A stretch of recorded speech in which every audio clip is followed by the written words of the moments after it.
Sai fo manuia nei fo esanga fua Samoa lona no o ke topa talofa lava ai alo mai o lau Samoa Entertainment TV mai pia mana Atamua. Ile nei fo itula. Ele o tu mama ina le fionga mapusua tani ato Leilua o le totino senior society lo ia Samoa. Le whamtalanga whaalawa i tele le asosi lo ia malo o ta pulenga.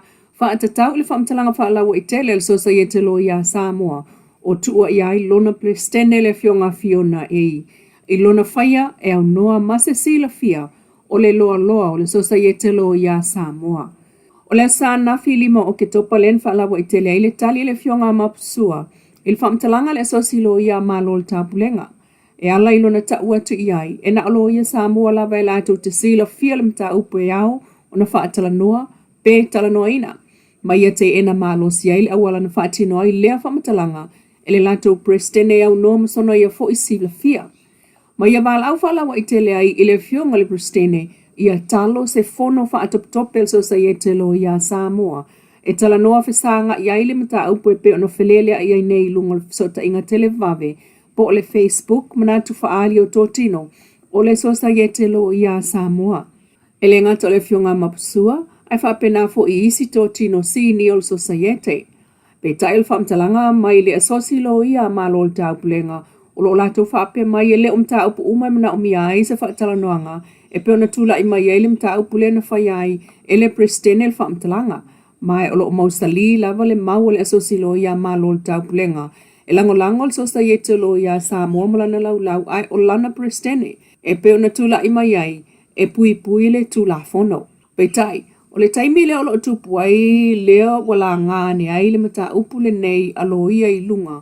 E manatu sa vaenga sini o tōtino sosa yete lo ia Samoa. Sa te tau lava na vala au se whelo inga.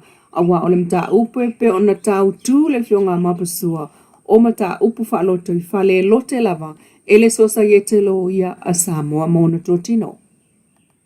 E nisi o talau whaawau mai le vai aso le nei ngā ringa whaatino o le vai aso le Mental Health Awareness Week i Samoa ai o le loto au le Campus of Hope i tōna i mato e pe ona sa wai le whai ungo le vai aso le suia mai o whaalongona o whanau na sa waina ina watau nuu le asinga mai sawa ia sui le tō o mangai tōnua nuu. Ma le lato whaatau mafa ma lato tō whawhata siai ma whanau nei i le lotoa mō le poe tasi. Ma whaasolo nei i le asinga le li fusu profesa ia Jai o Petaya. O pol kalame whaata oto umana mō le si itia o langono fia nei whanau. Fesosoani i o lato mawhau mawhatia a o whaatalitali ei taimi o lato mta uputau whaamasinonga. E pe o nisi o whanau e toi whaasanga lava la mta upu yo alato lava mātua po tau ainga, pe tai. O le tau nu o le li fusu ia Jai o Petaya i le nei fo i taimi o le tau sanga, ua o se suinga i fōlinga wa ai o le sili e le fitus fulu whanau o lo o tau si ai le lotoa. E le ngata ina ia mafuta ma lato ai o lana mea lo fatupe masani ai ma feo fōfua inga. Whaata si ai? Ma le whaataua, a le kolisi whaafaife aua mālua i le wasenga o le tausanga tolu. Ma le lato mea lo whalua a whetala. Ai o le lato foi whaatau mafa, le ana tau au atu. Fōlinga wa ai au mātua talavou e whanau nei, ai o le opo atua whale tua mali i au au. Wa o se wha malosi foi lea i tino ma mawhau whau whanau. O anga o whaafiafianga ma tali enga o se fofo tonga fiti sili lea, mō mawhau whau whanau na sawa aina ma tausi ai nei ele tō manga. Wa pāti pati ai le neiva ia so whaapitoa, mō whanau o iaia a fianga tū maupo o mawhatianga o lato mawhau whau. A fua mai i sa wanga whaawau, sa whianga iai malatou a le io oane i le Campus of Hope i tōna i mato. Ua sao ni ai le malo fowe tu atu i lumo laulau a whono le palemene la na tala o le tupe whaasosoa, mō le tausanga wha al tupe lua o lua lima lua o lua ono. O le whono lona lua ale palemene lona sfulwa lua Samoa, o le awha awau mai ai lava i le whale ta alo i tōna i mato i le so. Ta lue le mai anga alue ngolo whatino i te wha maota, o le whale whono i mulinuu, o le fausia le o le maota tu mau, mō le ofisa o le palemene. Lea o lo whaafoe ane, i le taimi nei, i le maota o le tofilau eti ale sana i tia whau. Pe tai o le whelo inga le palemene i le so o se aso na tau poina, pe fo i o na angia, i le saunoanga, Ale fionga le sui pale mia muli pola ana rosa ale mulio. Ai ole ministao tu pel felo ingam tu stala I taimi a umalanga umale fionga le pale mia male sui pale mia. Sao no ai muli pola I le tāpenanga o le tala whaatau au tuole tupe lea o lo o muli muli ta ia I lava mai e pe ua iai le mai so. fafo. Mo Samoa, o lo fuafua e whaatupla ia te mau ainga I le tausanga wha le tupe, lua o lua lima, lua o lua ono, I le wha tesi ma le 5%. E tusa lea ma le wha mai aina o tau nuunga, sa fuafua ina le taiala mo le lumana I manuia o Samoa. E ala le wha tino ina o wha maite le malo, ai mai se le si itia o vai ngā tupe, mo le wha wawina le Paul Kalame, mo le ati na e tu malo. O le toʻatele o tagata fai malanga mai mo le palo tatele ia au kuso lua o lua lima. Fatasi ai ma le faatinoina o poloketi o loo fesoasoani mai ai a tatou paaga mo atinaʻe. Faavae o le tala le tupe. Lauafioga I le fofoga petalai ma suiasifono. O le tala faatau autu o le tupe lua o lua lima lua o lua ono o loo fua I taunuuga faamauina. Au whanga solo tau sanga whai o ta yala mo lumana I manuia o Samoa lua o lua tasi lua o lua lua. I le lua o lua lima lua o lua ono.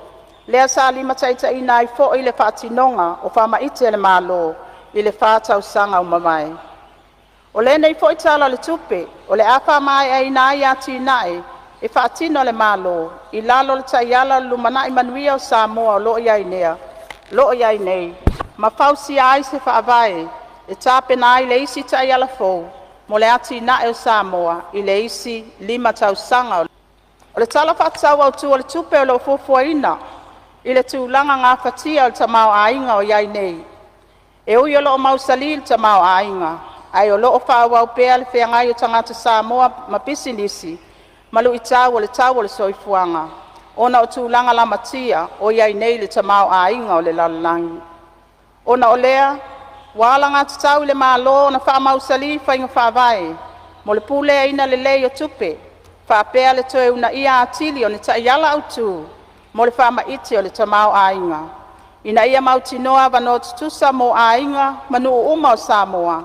Ai maise I lātou e mā ale le soifuanga. Laua fionga I le fonga petalai. Le tala whaatau au tu al tupe lua o lua lima lua o lua ono. Wa fola sia nei I luma lau a fono al palemene. I lona paia inga lona sful malevalu. I le mai a ai o le whainga filfilinga le atinu ia au kuso lua o lua lima. E ui o whaatu ai lona tui na atu I luma al palemene. Ai o lo whaatu mawina pea o le tala o le tupe mo le tausanga atoa. Mai lava ia I ulai lua o lua lima. Se ia pa ia yuni lua o lua ono. E peio na mai o io I lalo tu la fono, mo le pule a ina o tupe al malo, lua o tasi. Wao fia uma I le nei tala whaatau au tu al tupe whaalu I vaenga uma, holo ave iai wha mua, wha pea māti nai. O le nei whainga, ina ia mautinoa le fofua ina le lei, ma le tui tia, o le toi whaatino ina o se tala whaatau whapopo le tupe. Se I vanga nā wā whea Samoa I ni mala whaale nātura. Whaalawe lawe whafua sei, po o se whaalawe lawe whaale soifua malolo ina. O lo atangia le tala whaatau au tua le tupe, lua o lua lima, lua o lua ono, fuafuanga, ma whainga whaavaya le malo. Mo le una ia o ati na e nuu mafio anga, whaapea le whaamausali ina, o le siiti ai o le tamau ainga. E tu sa ai ma vaenga sa fulasia, e tu ina atu le nei tala whaatau au tu o le tupe, I lalo le sini au tu e whapea. Samoa, tu lai maia. Le tātou sa folau e whautele. O le nei tala o le tupe, mo le manuia o tangata anu uma. Sata I ala ina I futia wa sola. Ina ia whaamaua ai le so. Ma whaamausali ai se lumanai mo atai au. Tai ala o le tala o le tupe. Laua fionga I le fonga fetalai masui mamalu. O le au te lenga o le tala o le tupe u folasia le maota. O lo whaamauina ai le whaasilinga o tupe alu I lo tupe maua. E tusa ma le tolu tesi ma le 5% o le tamau ainga. A o ngā lue pea le malo I le whaawawina le whaatinonga fuafuanga. mo le whamautuina, ma le whatuplaia o le tamau ainga o le atunu. O le taiala o le tala le tupe, mo le tausanga wha le tupe lua olua lima, lua olua ono. O loo fausia mai whainga whaavae lima, o loo taulai le whamautuina o le tamau ainga. Ina ia se iti ai le soifuanga manuia lau tele, ina ia o ngatasi, ma le taiala mo le lumanai manuia o Samoa, lua olua tasi, lua olua lua, ile lua olua lima, lua olua ono. E au fiai mo mua, se iti au amanoa tutusa, mo tangata uma. O loo whamua mua pea o tātou tangata, ia tātou por kalame ta wati nae. Ma o por kalame o le ati nae o tu malo, o le se o tanga lea o whamua mua le malo, ma pūlenga nuu mafioanga. E una ia ati nae whaaloto I fale, o loo whaua wina pea o na vele nei por kalame, ma whaavai au tu, mo le whaatuptupla ia o tamau ainga o tu malo uma. Ma ivas fultasi tesi ma le 4 miliona tala ua wha amatu ina iai. Mo le nei tau sanga wha al tupe. Ua si ai lea mai le tasi miliona tala, I le tasi tesi ma le 4 miliona tala, mo I tu malo ta I tasi. E wha ato ai le 5 miliona tala le I tu malo. E tu sa ai ma le wha taua le malo, I lalo le taiala mo le lumana I manuia o Samoa. E fionga le minsta o tupe, mulipola analosa ale molio o. O le tala o tupe o le soe pe o le masanyai le mai whaalau ilo atu le monta, matu atu I lau lau komiti mo le sulfa aso, mtoe taliu mai ai ilona whaatala noa ina. Ma whetau I tonu ai le nā taimi, ma le toe taliu mai. O le singa ngase le fionga le pālamia I le tunu, le sunga la au le mali e toa le watea polata I vau, forcesh mate. Lau Samoa Entertainment TV mai pia mana Atamua nei aso manuia taul manga o lo toe whapoponga I le taimi level nei le aso atai au.